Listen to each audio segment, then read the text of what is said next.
All right, so I guess I'm live. Looks like I've got 4 eyeballs.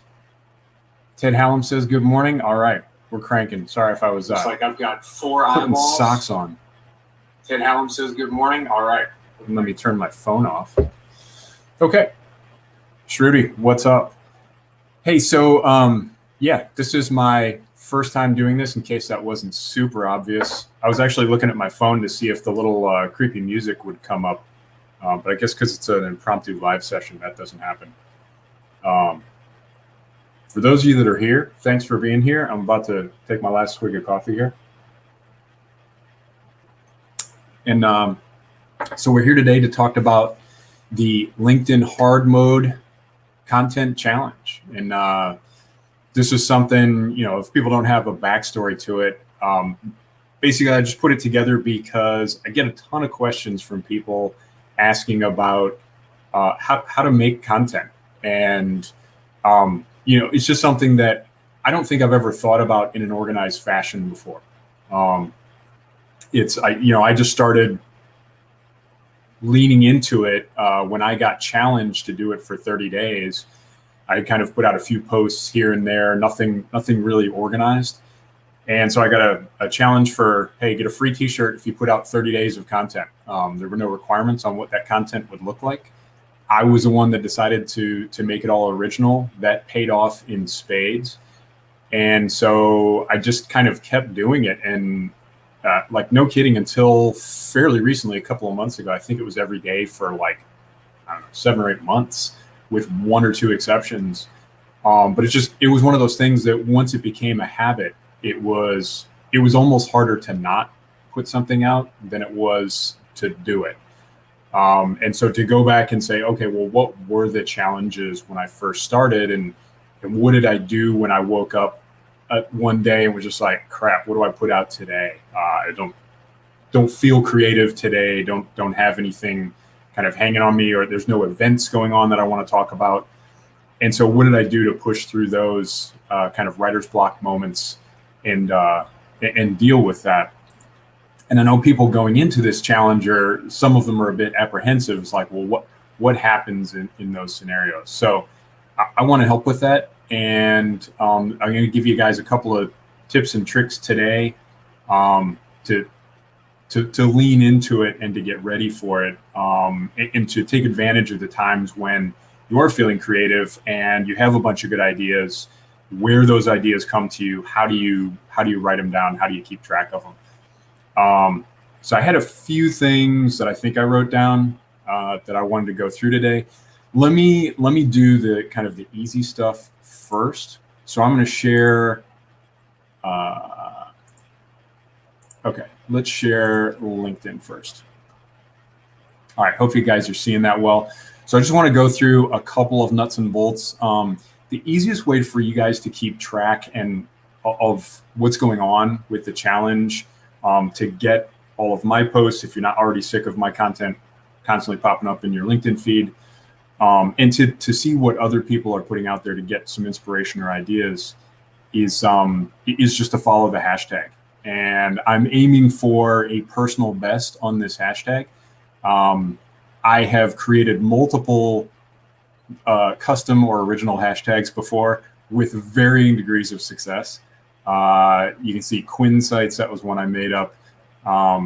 These are other ones that I'm following. But so hashtag LinkedIn hard mode is what we're doing for this one. Already have 46 followers. That's way ahead of, I think, anything else. I've made this thing up like 3 days ago. I will say I wasn't sure I wanted to put this on LinkedIn because it's a bit off color. But so when I was brainstorming a couple of hashtags, one that I thought was hardcore content, yeah, so rejected that one for obvious reasons. So anyway, LinkedIn hard mode is the thing. I love using video game metaphors and stuff like that. So I personally did not tend to play video games in hard mode. They would kick my ass. But anyway, so you can see that 46 followers. All you got to do is look up that hashtag and then click this big, it'll say follow button if you're not already following it. Obviously, I'm already following my own hashtag. But then, so super easy, just grind mode. let's see about grind mode. Okay, so I'm not following hashtag grind mode. There are 24 followers. It will pop up that big blue follow button. Click that thing. It's not going to show you everything that comes up with the hashtag. I won't geek out about the LinkedIn algorithm too much today. But when you follow that, okay, so see this little teeny carrot right here and the word top. If you're following the hashtag and you go to check it, it's going to show up in this left column over here. And then there's a slightly different version on mobile, but this left column on the desktop version, it's going to default to top. And that's just LinkedIn kind of racking and stacking these things. Hey, Matt's here. What's up, Matt? Whoa. Yeah, no warning. You're coming in. Carry on. So this is just LinkedIn racking and stacking content for you. And it's saying, hey, David Archibald's latest post is the best hashtag LinkedIn hard mode post for you. Sometimes that depends on responses or a couple of different things. But if you want to see the most recent, this is not foolproof. You click it to recent, and David Archibald's is also the most recent. But it should rack and stack them by the most recent posts. Like I said, it's not foolproof. LinkedIn will kind of promote or depress content as they see fit. And so even recent is not going to give you every post, but it'll give you a bit better idea. So if you want to keep track of what content's coming up most recently, that's the best way to do it. So that is enough of me showing my LinkedIn. What's up, Matt? How you doing? I was just along for the ride, just trying to catch on. That looks like you've already got, what, almost 50 followers on that hashtag? That's awesome. Yeah, it's so my personal record, I think, was 96. So I made up the 30-day Quinn challenge was the original version of this. I made up that hashtag, and then a lot of people followed it. That might have gotten more than 100. I'm not sure. But then what else did we do? We did Show Us Your Data. That was the one that John David and I did for analytics job. Yeah.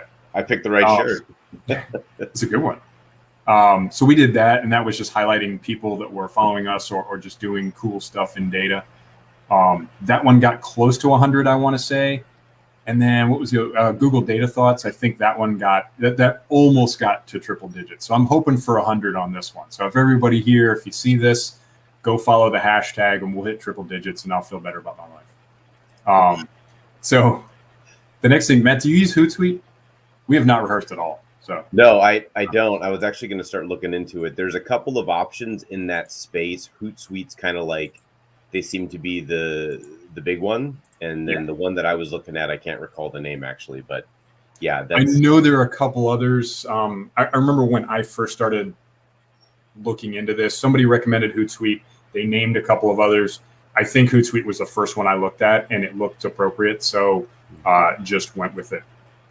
Let me roll through this for a second, and then we'll see if there's, I see there's comments, mostly ABS, coming through the chat roll. So if you go into Hootsuite, obviously it's not going to take you to a dashboard if you're setting up an account.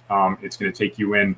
They're going to try and sell you the paid Hootsuite account. Let me see here. Okay. So if you go into the paid Hootsuite accounts, obviously it's a little pricey. $50 a month is the lowest. If you're a new subscriber, it's going to give you like a 60-day free trial.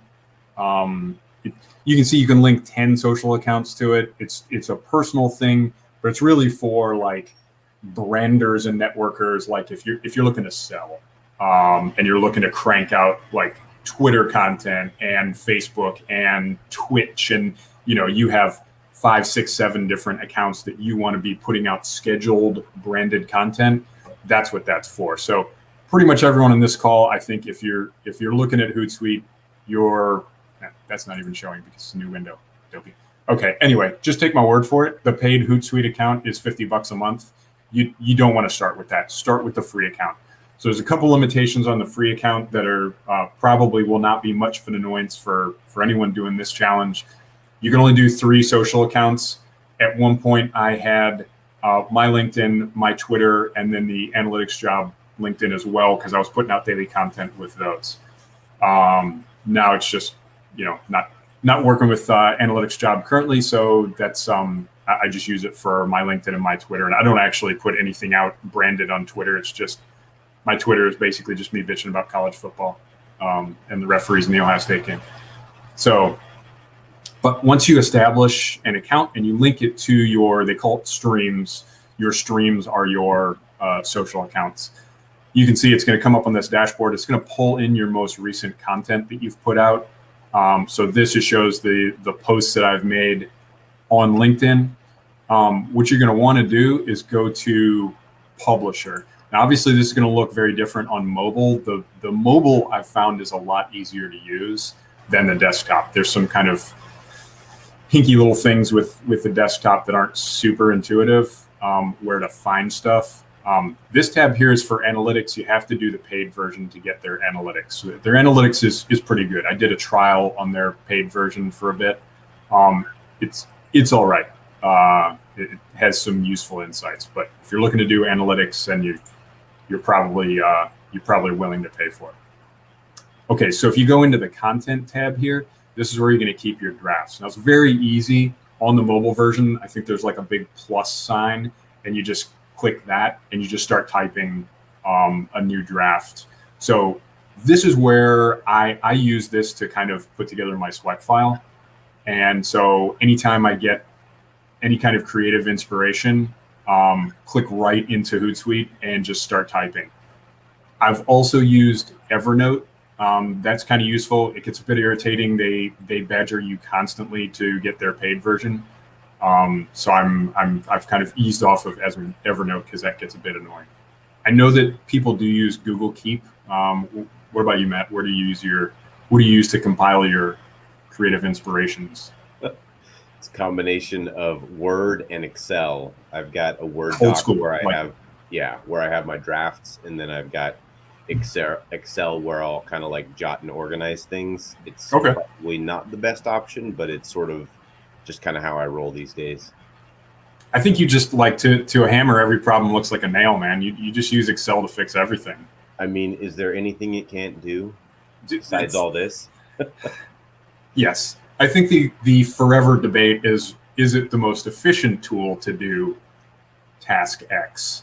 But yeah, I haven't found anything that Excel can't do yet. So, and I know if I have found anything, Dave Langer will correct me, or you, or Oz de Soleil, or Leila Garani, or any of the awesome gurus.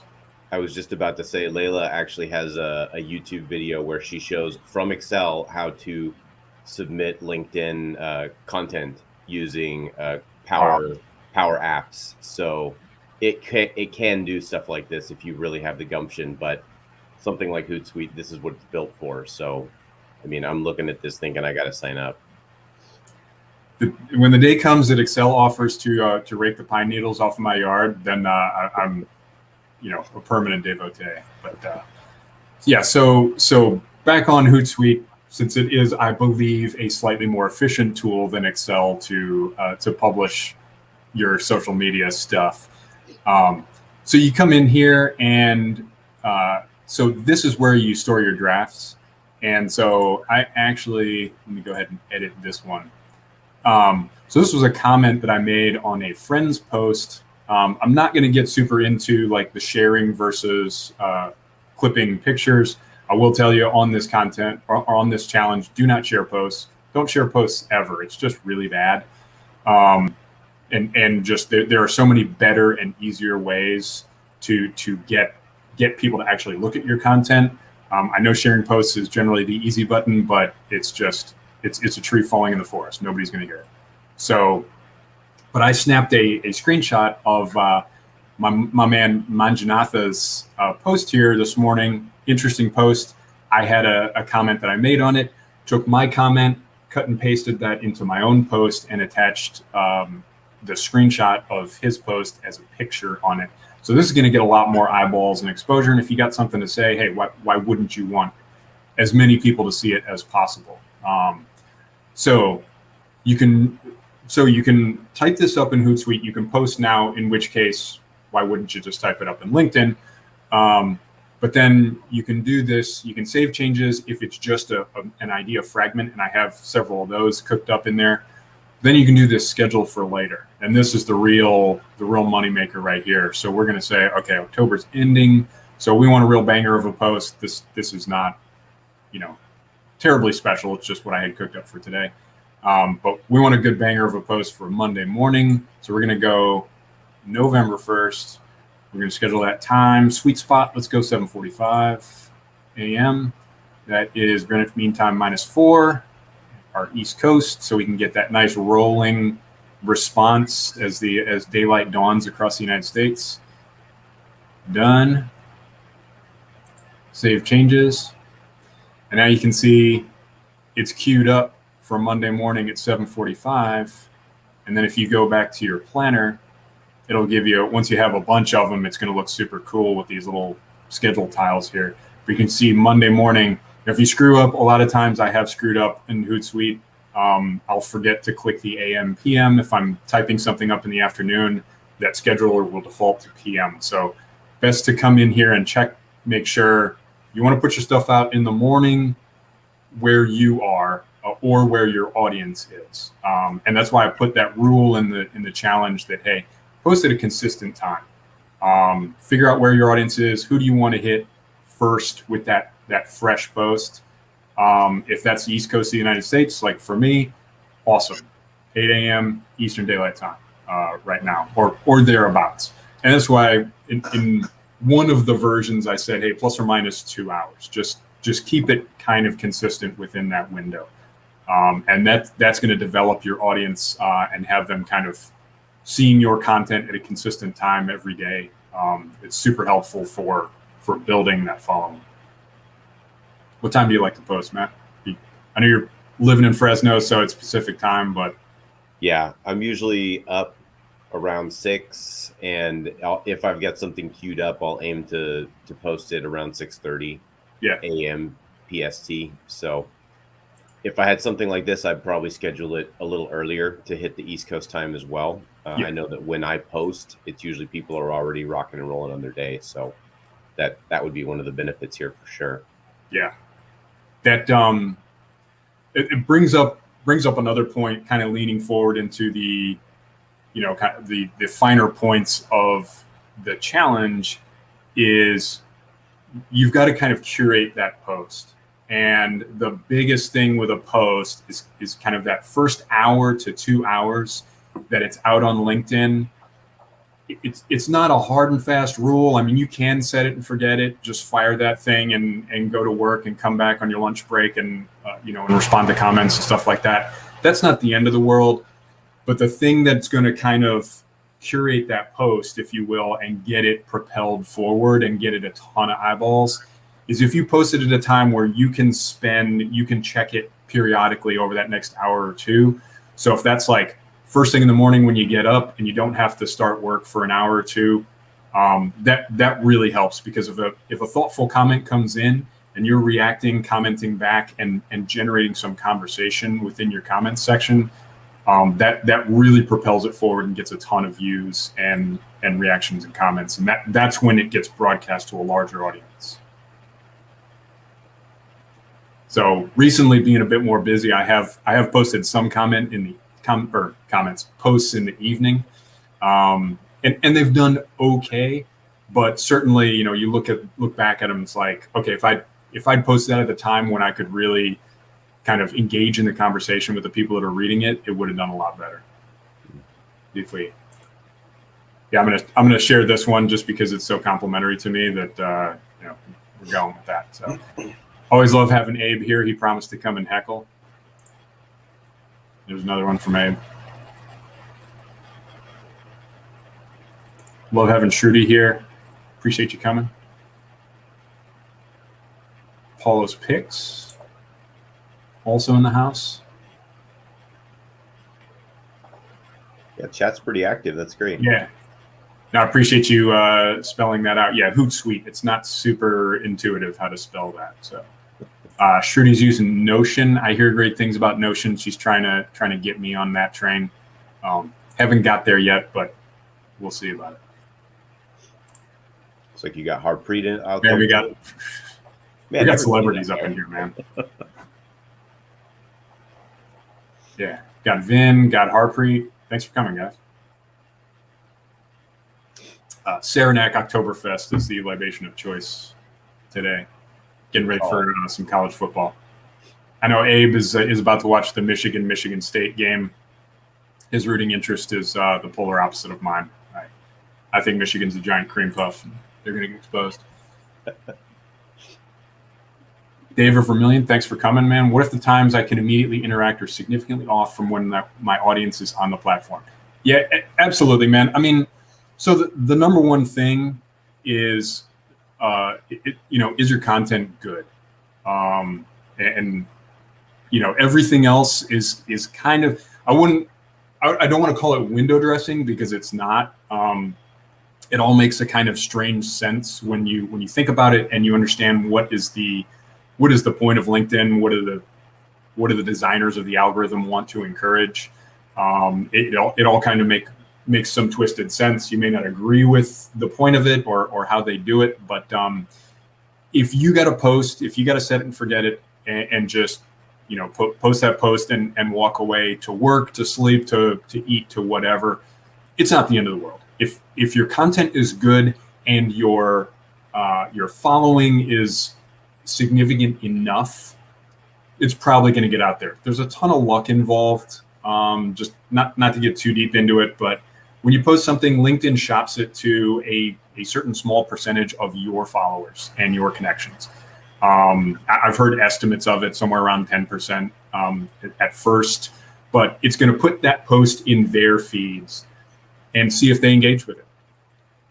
So it's kind of a test bed, really. And then if your followers, if your connections start engaging with it, it's going to start extending that out to a certain small percentage of their followers and their connections. And then it's going to start increasing how many of your circle sees the content. If you put it out there and you have a super small network, chances of it just falling completely flat and not getting any engagement are pretty high. And that's unfortunate. People do disagree with that. They think great content should stand on its own, no matter what your network looks like.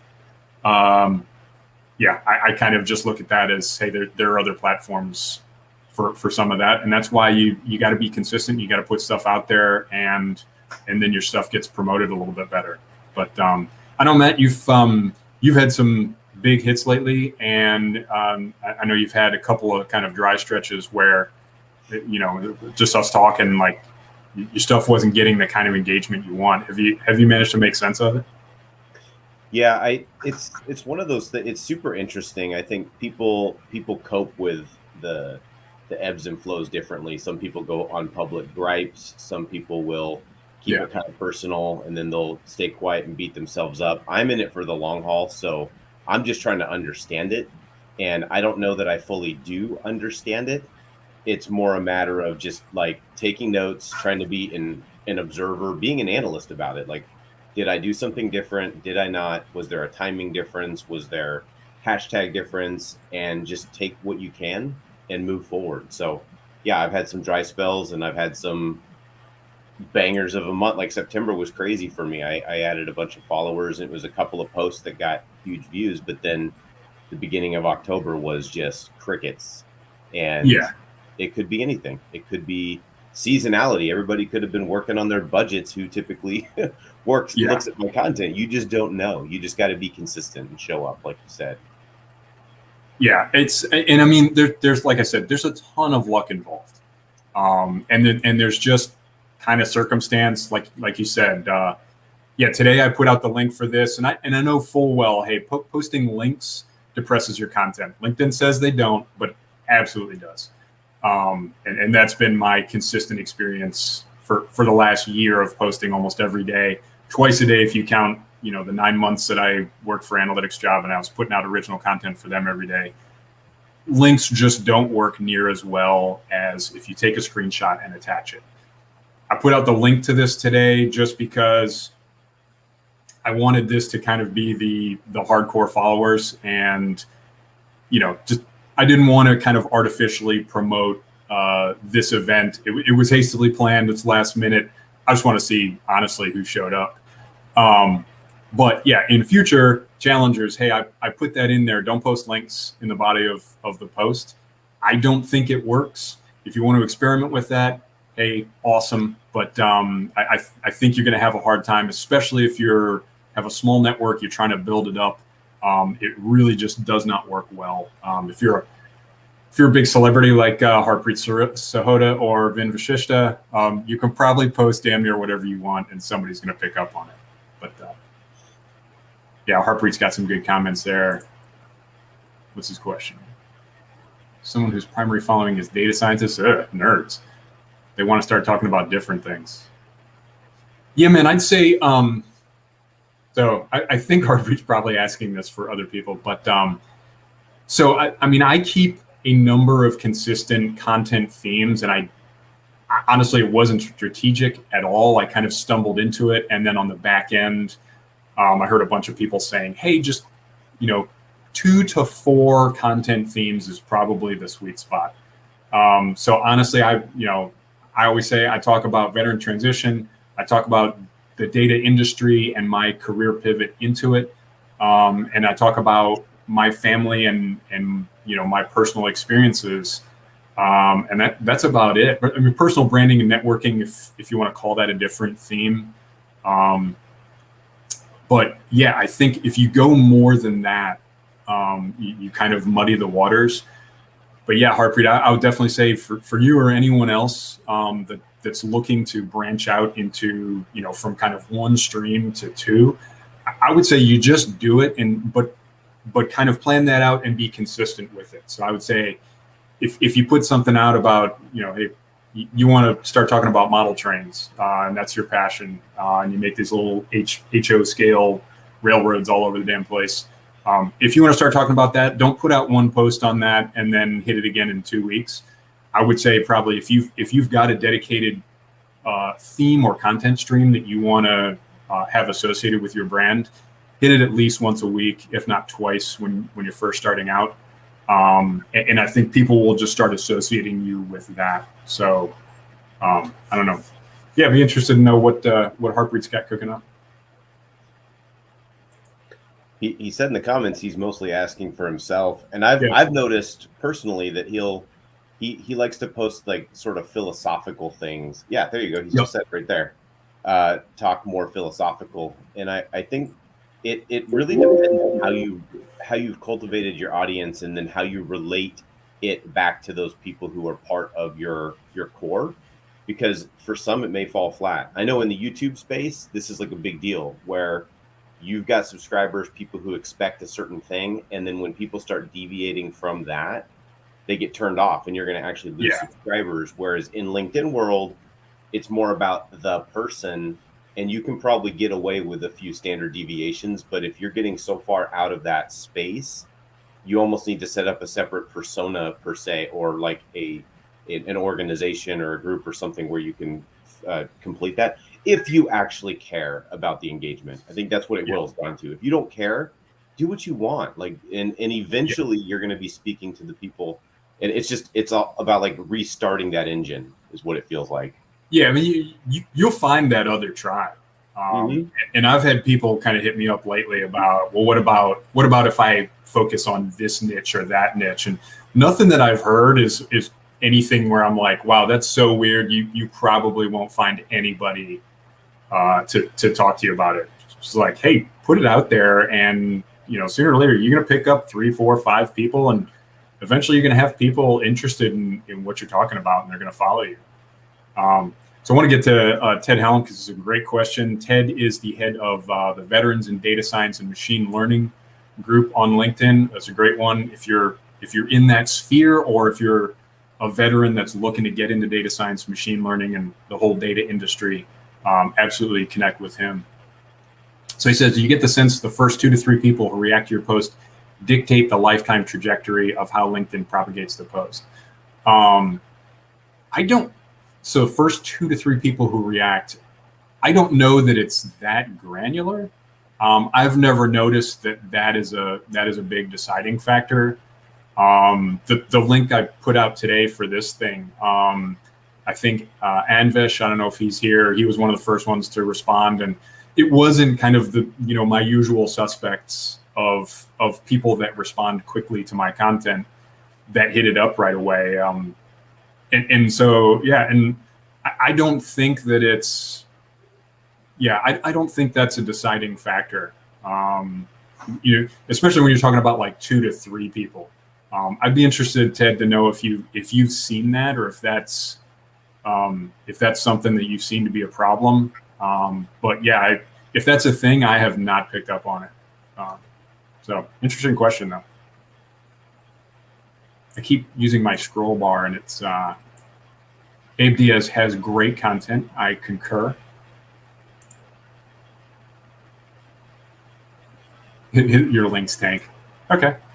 I think Vin's definition of tanking is differs greatly from mine. Yep, there's Anvesh. Good to have you, brother. He was the first one to Roger up that he was going to be here today. So, he's kind of OG live session fan. Yeah.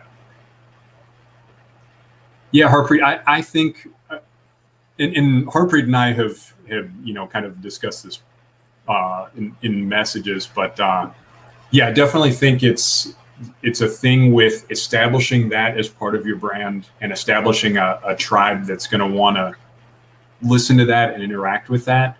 And I think that's, the Venn diagram of data people and people that are philosophical obviously overlaps, but not perfectly. They're not mutually, that would be the opposite of mutually exclusive. They're not, the same circle.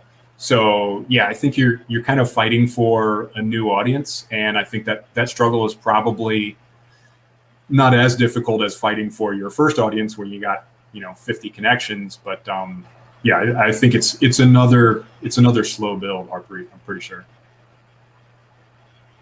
What are my thoughts on polls? I kick it over to you, Matt. What are your thoughts on polls, man? I'm still resistant. Very well. This is the thing. We're judging polls based on the people who are using polls, and they're using them for.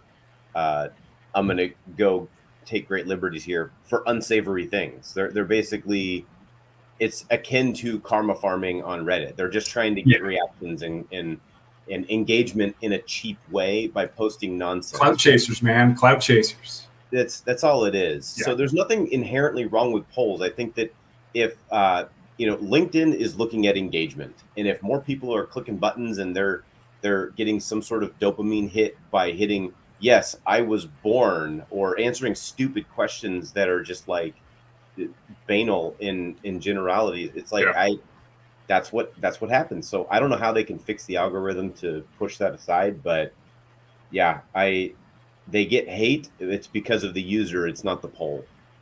But it is what it is. So I want to save some of this because I plan to do some content piece the next month talking about polls. Because I specifically didn't say don't do polls for this challenge. That they have their uses.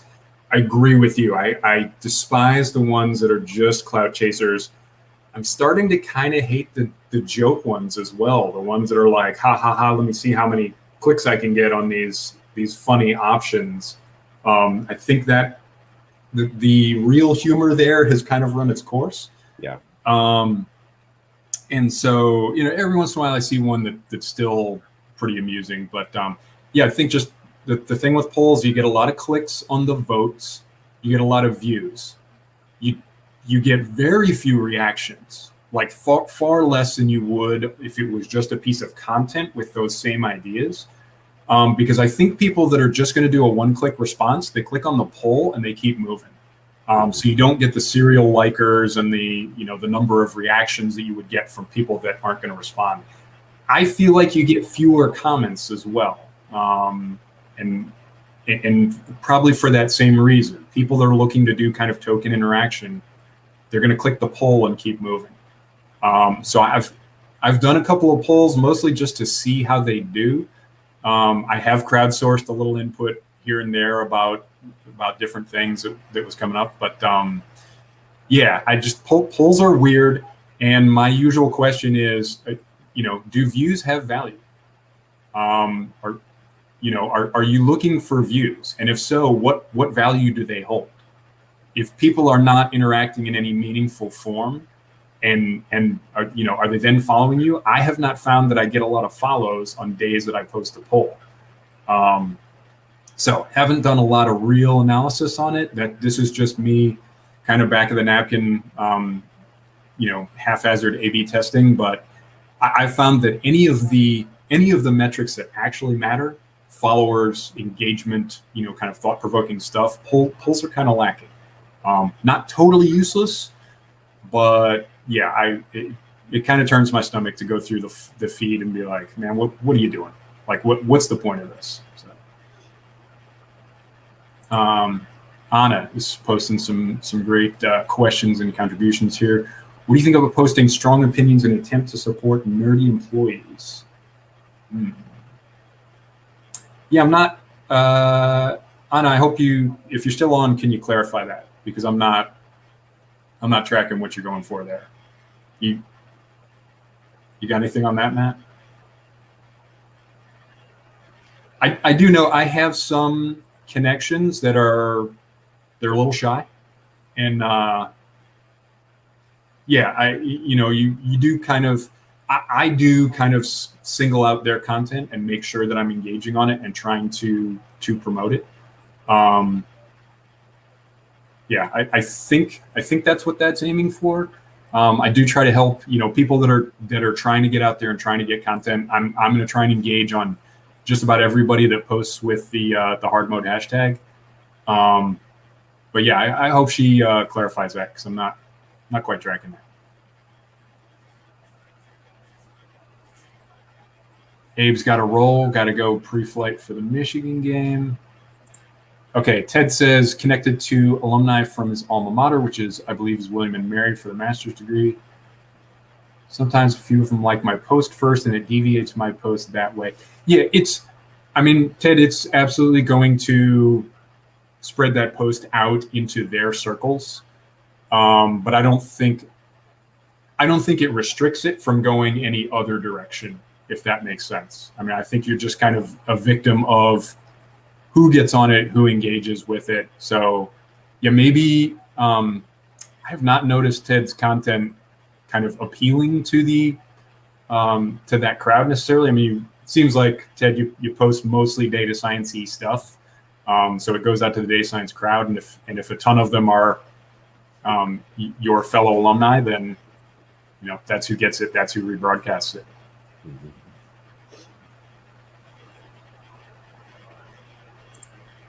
What else we got here? All right, counter position TC Lang, who I'm not familiar with, so good to have you here. Views have value when they lead to relationships on the back end, absolutely. But a view doesn't give you anything. You can't click on views and say, for example, TC Lang, I don't believe you're a connection of mine. If you view one of my posts, I can't click on views and see who viewed it. You can click on a poll and see who voted. If you react, I can click on that and see, if one name comes up over and over again, that's a person that's really following my content, and maybe I request a connection if I see a person come up over and over. But and that's my question. Like, how do views have inherent value? What good is a view by itself? If that person doesn't react, comment, vote in your poll, send you a message, connection. And I have seen that polls give you tons of views and often tons of votes and nothing else. And so if views and votes have value, I'm just not seeing what it is. Ted says, good answer. Awesome. Flawless victory. All right, let's go one more from TC. Smart in one direction for LinkedIn to keep their third-party crowd small. On the other hand, they're missing out. Okay. Yep. Views are a metric to see traffic patterns. Absolutely, it's valuable to you.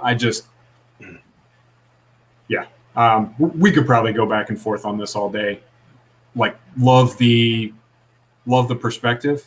And true. I post something and you sit there, the first thing you see is the views clicking up, so you can kind of gauge the meteoric or otherwise rise of your post or whatever content you're putting out. But yep, for sure. It's an interesting denominator. That's kind of it, like used in a metric, kind of like what she said. So if you've got an engagement rate that you're trying to maintain 2 to whatever percent, and your views are doing XYZ, then you at least know that you're getting engagement that's consistent with expectations. But I think you're absolutely right. Inherently, views do very little other than give you a sense for general scope or expansion of what the content you put out there is doing and how it's feeling its way through the algorithm and where it's ultimately dying. Yep. Okay, so we've reached the bottom of the feed finally, and I'm going to go. This is a great question. I'm going to go with this one, and then I just want to kind of roll through the, just click through the slideshow and see. I'm going to talk about a couple of things and see if anyone's got a question about that. So Paula's picks: are interactions with connections ranked different from followers? I have seen no evidence that they are. I don't think I've ever heard anyone say that they are. Yeah, so I think I have roughly twice as many followers as connections.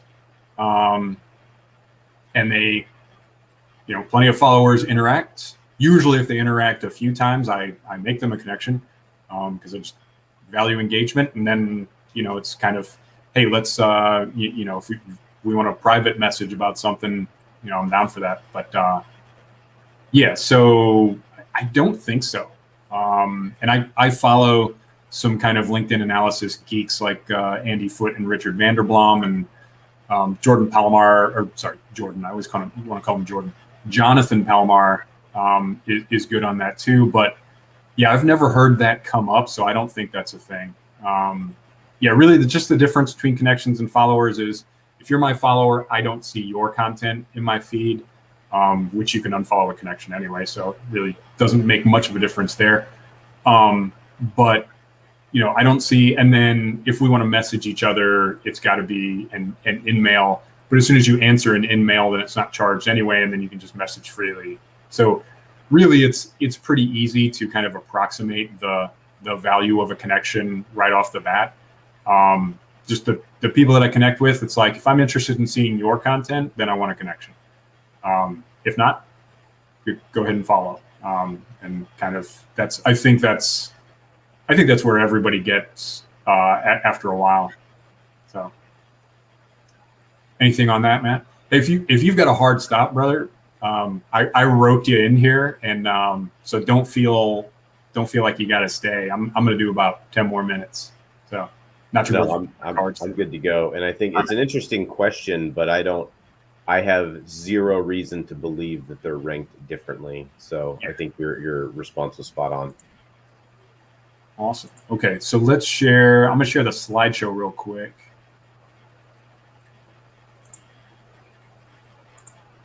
Window, PowerPoint, just talking you through it here. Okay. Yeah, so really, I'm very impressed with the response for this challenge. I got to say I intended it more for the people that are really struggling, like, have 50 or 100 connections and have put out 3 pieces of content and none of them hit. And I feel for those people because, I was there before I started going to veteran transition webinars. So absolutely for those people. And I tend to be, again, with the question earlier, I tend to be very aggressive with people that are kind of neophytes in the LinkedIn arena.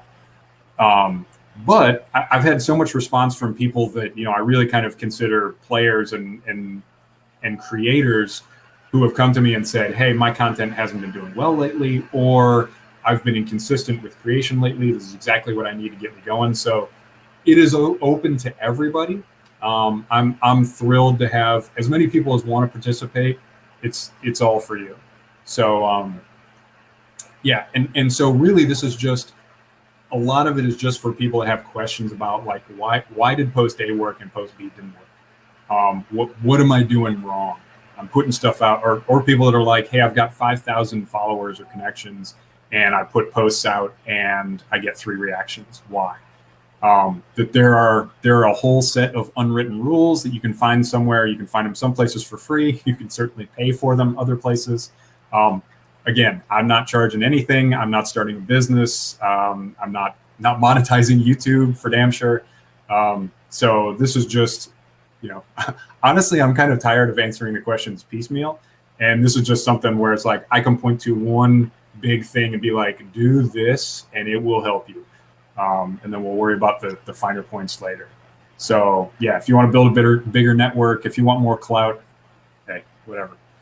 Or if you just like a little bit of challenge, which I've definitely got some people that just said, hey, I just need a new thing to focus on. I know like Seth Scott's participating. Seth's doing great, like all over the place, and it's just like, just want to beef up my content. And Seth's always looking for something crazy to do next. So did you see him driving a semi the other day? Seth's off the rails, man. He's nuts. I love that guy. Okay. And so the commitments, I've had a lot of questions about this. Like, I made a bit of a joke of it the other day, but people are honestly asking like, hey, what's up with the tags? What's up with the hashtags? What's up with the, nobody's asked about posting at a consistent time, which is kind of interesting. Maybe that's just intuitive, but yeah, a lot of this is just kind of keeping things simple. If some of you are going to like adhere to these rules and it's still not going to work out like gangbusters for you, especially just, for the first week or 2 weeks, or hey, maybe you go through 30 days and it's still not where you want to be. And it can take more than 30 days. You will show improvement in 30 days if you do all this stuff. I'm convinced, but a lot of this is just keep everything simple so that you can figure out if something's going wrong, you know exactly what it is. And so if you put out a post that's decent content and then you tag spam freaking 30 people in the body of the post and then it falls flat, I can tell you exactly why it failed, because people don't respond to your tags. And so LinkedIn crushes it because it flagged, it says your post is spam. Same thing with, if you put 50 hashtags at the end of the thing. LinkedIn crushes it because it says you're spamming the feed and nobody wants to see that. Okay. So that's why I said, hey, three is good. Best theories is like 3 to 9 hashtags is good. I've heard different estimates for that. Nobody has the absolute right answer, but there's people out there doing actual analysis on this. And what I've heard from them is don't go into double digits. 3 to 9 is best. I said 3 because you don't need more. It doesn't help. And then tagging people. Stop tagging people if they don't respond. It's going to crush your post.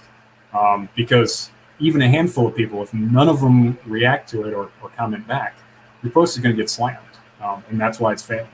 So the reactions to every comment, so I did another YouTube video. I then accidentally deleted said video this morning when my phone was like, I looked at my phone, it said it was re-uploading the video. I was like, whoa, stop that. Click delete, and it deleted the original video as well. So I have re-uploaded that. So if you go back on my YouTube channel, which some of you are currently on, you'll see it on there. It's a little different title, probably a little different notes and everything. But anyway, I'm going to take, like, if one-off questions come up and they're good questions on LinkedIn, I'm just going to take to YouTube to answer them. That way I'm not violating the 1 post a day rule, which is cardinal. Don't violate that rule, especially during this challenge.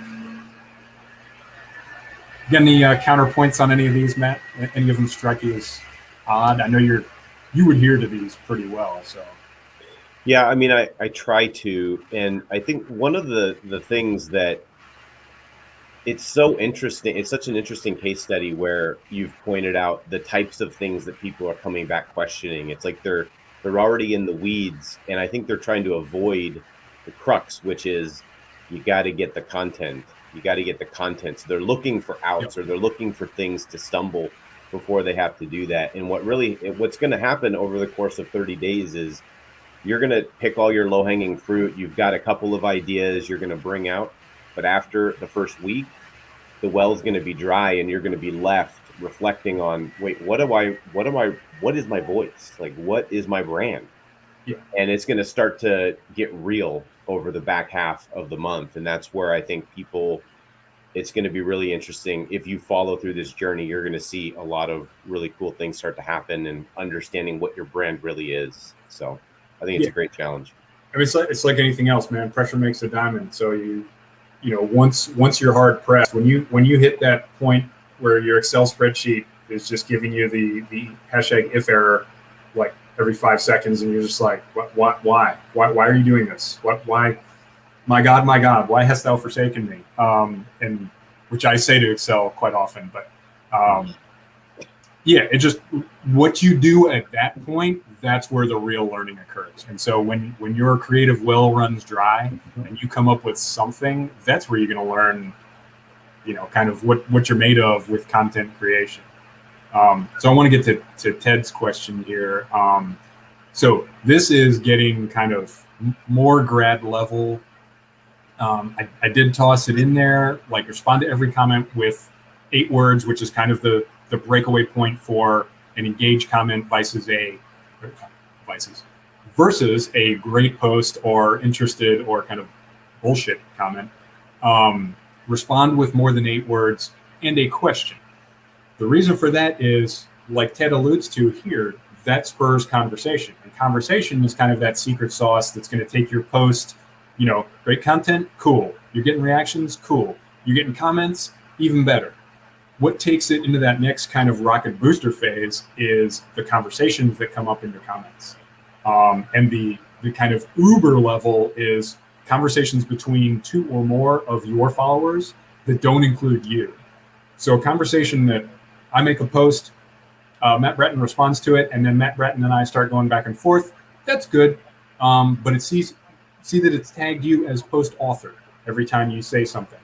When a conversation starts between Matt Breton and Abe Diaz on my post, and I'm just sitting back saying, hey, my name is Paul, this is between y'all, and you guys keep going, that's when it really takes off, because then that's like, Uber creator mode. You have stimulated multiple people to have a conversation on a topic in there. So strategy for question placement. This is an awesome question. I don't recommend, so beginning of post, like that kind of initial tag, which is another topic that's going to come up, that initial 3 to 5 lines it shows before the see more button, which is super key. Having a question there is good, and Ted knows this, he's just queuing me up. Having a question up there is good to get somebody to click see more and view the rest of the post. What Ted's talking about is the emotional bid that's going to get people to comment. There are some really good strategies. I don't know about middle. I don't know that it's effective, because then half the time maybe they forget about it by the time they finish reading your post. End of the post is usually a good thing. A lot of times, and I wish I could remember the guy that clued me into this. You use your first comment on your own post before anybody else hops on there. Use your first comment as an extension of your post, or kind of your second post, and put your emotional bid in that first comment, because that's what's going to get those first kind of set of likes. So it's going to stay up at the top. It's going to be the most relevant comment probably throughout the life of the post. But then that's going to cue people, when they see that, maybe they skim through the tail end of your post because you get a little long-winded, like some of us do. And so when they see that first comment, if that is kind of brief and pithy and then has an emotional bid, that will cue them to, first of all, they're going to respond to that comment, which is going to keep it up top and highlighted. But it's going to cue them to have a discussion. So that is kind of a super roundabout way to answer that, but appreciate that the cue up there, Ted. I think he's already tracking on most of it. So, all right, one more, and then we'll continue on. I want to keep this tight within an hour. Do want to see that Michigan State game, beating up on Michigan. Do I plan to do a post soon explaining pointers for opening, closing text formulas on posts? I don't know if it's going to be a formula, but absolutely strategies, like I just leaned into, for sure, David. We'll do that. Okay. So the second part is getting in on engagement. And I'm not savvy enough on the science of this. I just know that this worked like crazy for me. I started engaging with people, like forward engaging on their content, because especially when you're starting to build your brand, it's kind of bullshit to just sit back and rest on your own laurels and just post your own stuff and walk away, just ghost, and then maybe respond to your own stuff. Like, LinkedIn's about engagement. It's about connecting with people. And so that means, you're helping to promote their content as well. So you go on, you react to them, you respond to them. And so here I'm just trying to get people to hit some sort of bare minimum. Most people, they click like on 5 posts a day. If you're active on LinkedIn, that's a no-brainer, and that's easy to hit. Responding, especially if you're not, super keen on posting tons of content, responding is where you're going to get a lot of your ideas, and it's where you're going to make better connections with people, because then you're promoting their content and getting conversations going in their comment sections as well. And then requesting 3 new connections with people. I have personally slacked off on this. I will tell you that for 30 days, I'm going to adhere to each and every one of these strictures. And so I will also request 3 new connections every day with people that are active on LinkedIn, and probably going to start first with people that are on the content challenge. So, but yeah, this is key. And if you get on there, you give them an introductory message when you request a connection. If they request a connection from you and they don't give you the courtesy of an introductory message, it happens. People do it. I've had arguments with people about whether or not it's appropriate to send an introductory message. I firmly believe that it is. I firmly believe that you should through this challenge. There's nothing I can check, so that's a guideline, not a rule. But if they don't send you one, absolutely send them a message back. Thank you so much for the connection. I see you breaking into the data industry. How's that going for you? I see we both went to the University of Maryland. Go Terps, something. Find some touch point to connect with them on, and make them comfortable talking to you, even if they didn't extend you that courtesy to begin with. All right, yeah, make sure you're following the hashtag. Already did that. If you want to tag me in the body of your post, awesome. That, like I said, the hashtag following is not foolproof. I will not see all posts that come up with this hashtag. It's kind of one of those irritating quirks of LinkedIn. They have their reasons for it. I don't particularly understand that one, but if you tag me, I will definitely see it. And then in the body of your post, it's best if you number your posts, because then you can keep track, because you're going to forget what day you're on. Obviously, if you start November 1st, that's pretty easy, but people have already started. People are going to wait a little bit to start. Highly encourage people to do this whenever it works for you. And then the payoff, I'm kind of curious to see how bad I take a beating from this, because I have promised everyone 1 hour of my precious time. So recently I've done informational interviews with a bunch of veterans. I think I hit about 10 in the last 2 weeks. Had a great time doing that. And I absolutely, even though most of the informational interview, like, I'm sitting there talking about myself, but I learned so much just talking to these guys and gals, and had such a great time with it. And I've already heard so many people tell me what they plan to do with that hour of my time, and what they want from me. And it's really kind of a diverse set of asks. So, hey, I've told you what my skill sets are here, how you can best use me for that hour. I don't know at what point I'll have to cut this off. I know that Mike Quinn, when he originally did the Quinn challenge, he eventually gave away so many free t-shirts he had to stop. So at some point I'm going to run out of time. So this may be limited to the first, 30 or 50 that complete the challenge. So if you complete it within November and I verify that you have adhered to all of my rules and guidelines, I promise you that you will get that hour, and we'll do something constructive, or even bullshit. So, Matt, you already get hours of my time, so you are exempt. And then just, like I said, this isn't a business pitch. I'm just having fun with this. And, it's been so much fun already, and it hasn't even really started. A couple of people have launched into it. But, I'm having a great time. Just remember, and I said this a million times during my, Google data analytics reviews, you're going to get out of it what you put in.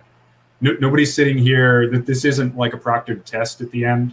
Nobody's sitting here like verifying. I'm going to verify that you adhere to the rules, because I don't want to, give away hours of my time to people that didn't do what I asked them to do. But I can't verify that you connected with 3 people a day or requested connections. I'm not going to go into all your comments on everybody's posts.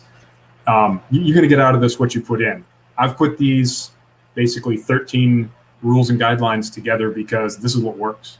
It worked for me. I've seen it work for 1,000 other people, and if you do it, it'll work for you too. But yeah, just look for my content. 30 days. I'm gonna post about basically nothing but this. I'll probably toss in a family post there too. We're doing a hike on Veterans Day that I will post about that. But my posts, I'm telling you, will adhere to all of these rules. I'm gonna set the example, and yeah, really excited to see what you guys come up with. So with that, we are at time. Matt, any parting shots? I appreciate you hanging out with me. Not at all. I think what you're doing here is awesome, and shout out to everybody in the comments and chats. And I'm actually going to drop and let you sign off for yourself. So thanks for having me. Appreciate your time, brother. And appreciate Harpreet, Seth Scott, TC Lang. Connect with me, TC Lang, if we're not connected. Paula's Picks. I don't know what your real name is. I know we've seen you before on Analytics Job, but yeah, appreciate everybody being here. Yeah, TC, absolutely. So yeah, Veterans Day hike. I have information for that. I will put that in my featured section. If you guys want to donate, that Veterans Day hike is my wife and I with some people that I'm in the American Legion with in New Bern, North Carolina. We're going to do a 22-mile hike, and the reason for that is an average of 22 veterans a day take their own lives due to just transition, depression, PTSD, loneliness, just losing that sense of belonging coming out of the service, or just kind of regular human reasons. That is a tragedy, and we are trying to, on a local level in North Carolina, try to put some programs in place that can solve that for individual people. We're not going to solve the problem of veteran suicide, but we can be there for our brothers and sisters in arms. So that hike is going to go on Veterans Day. I will post about it that day. I may post about it multiple times that day. I don't know. But yeah, we're going to be starting at 04:30 from the tiny burg of Maysville, North Carolina. And we're going to be hiking to New Bern, where there's a veterans park downtown. And so I will post information about that if you guys would like to donate some money. The money goes to the American Legion. You can see on our website how we put on programs. All of that money will go to programs dedicated to solving the local problem of veteran suicide and connecting with veterans further. We've done a lot of stuff already. Ton of local sponsors have helped out with that. So if you guys are interested in that content and seeing what we're doing, absolutely just keep track, because everything that day is going to be dedicated to that. And probably the day prior, which is a Marine Corps birthday, raw simplify. So yeah, anyway, I appreciate everybody hanging out. I can't believe there's still 10 people in here, 10 eyeballs on my little StreamYard screen. So appreciate everyone being here for this first swag at a live broadcast, and all of the great questions. Appreciate all of you guys, and see you later.